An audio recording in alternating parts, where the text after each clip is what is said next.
Every single time you power up a modern PC, there's this hidden stream of data flowing right back to headquarters. Kind of wild, right? Welcome to today's Explainer, where we're demystifying Windows 11 telemetry. We're going to explore this huge tension between your personal privacy and Microsoft's operational needs. And, crucially, we'll look at exactly what levers you can pull to take back some control over your own machine. Let's just dive right in. Okay, so here's our roadmap for this Explainer. 1. The Windows privacy tension. 2. Required versus optional data. 3. What exactly gets sent. 4. How to limit telemetry. And finally, 5. The supportability trade-off. Let's kick things off with Section 1, the Windows privacy tension. You know, whenever we talk about data collection, it's super easy to view it as just simple snooping. But Microsoft has repeatedly reframed this background data flow as a vital security and reliability feature. They definitely don't want you thinking of it as classic telemetry in some negative sense.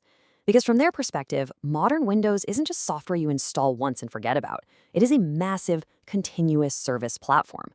To push out just one update that works perfectly across thousands of wildly different hardware setups, well, they argue they desperately need those diagnostic signals to catch crashes, spot driver issues, and monitor rollout problems.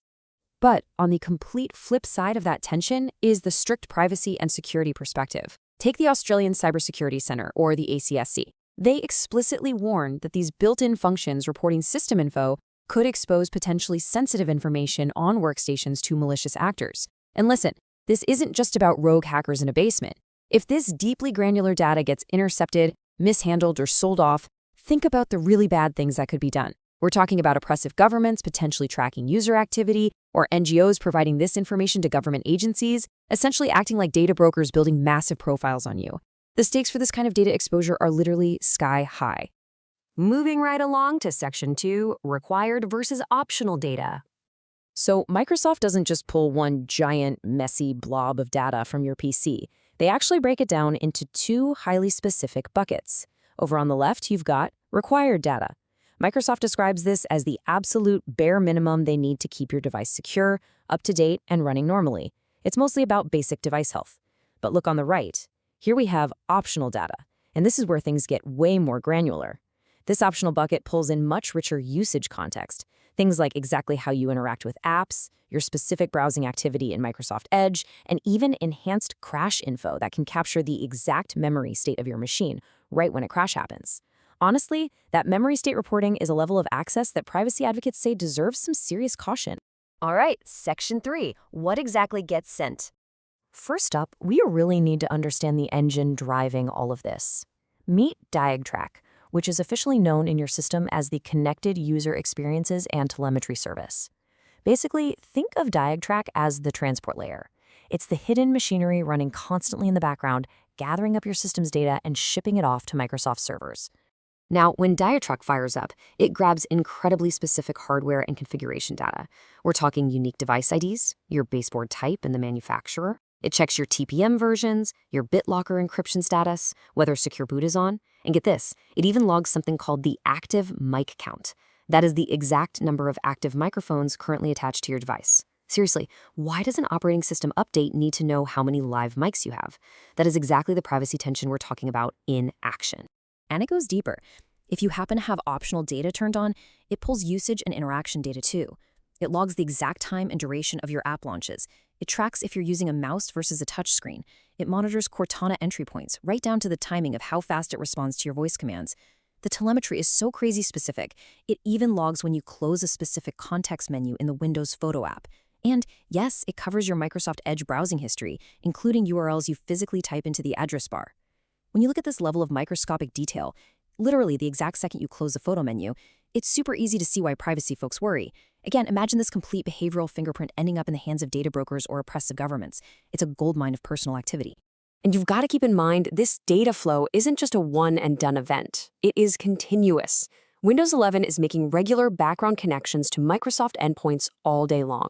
It's pinging the Windows Push Notification Services, or WNS, which it needs for things like mobile device management and mail syncing. It talks to MSN for your live tiles. And obviously, it's constantly chatting with Windows Update Secure Delivery Networks to fetch the latest security patches. So what can we actually do about this? Section 4, how to limit telemetry. The most basic method, really designed for everyday consumers, is sitting right there in your Settings app. You just hit the Windows key plus I to open Settings, head over to Privacy and Security, click on Diagnostics and Feedback, and just toggle Send Optional Diagnostic Data right to the Off position. Boom. That's your first line of defense to stop all that richer contextual stuff like your browsing history and app usage from ever leaving your machine. Now, if you're running Windows 11 Pro, Enterprise, or Education, you've got a much more robust option, the Group Policy Editor. Here, you can dig deep into the Windows components under data collection and actually enforce a strict telemetry limit across the entire machine. You literally set the telemetry level anywhere from 0 to 3, forcing the system to lower its reporting thresholds completely regardless of whatever a user might click in the regular Settings app. It's a real power move. For those of you who want to go even further and really harden your privacy, you can target that diatrack transport layer we talked about earlier. By opening up an elevated command prompt as an administrator, you can run the command scconfig diatrack start equals disabled. After a quick reboot, you've effectively crippled that connected user experiences and telemetry service, so it can't even start up. Disabling this significantly chops down the amount of background reporting the OS can do.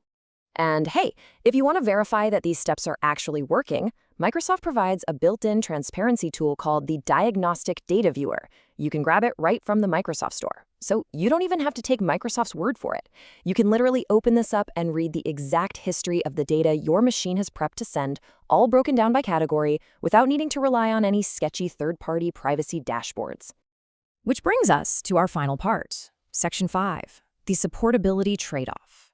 Because before you go rogue, turning off every service and locking down every single registry key, we really have to ask the most critical question in this whole debate.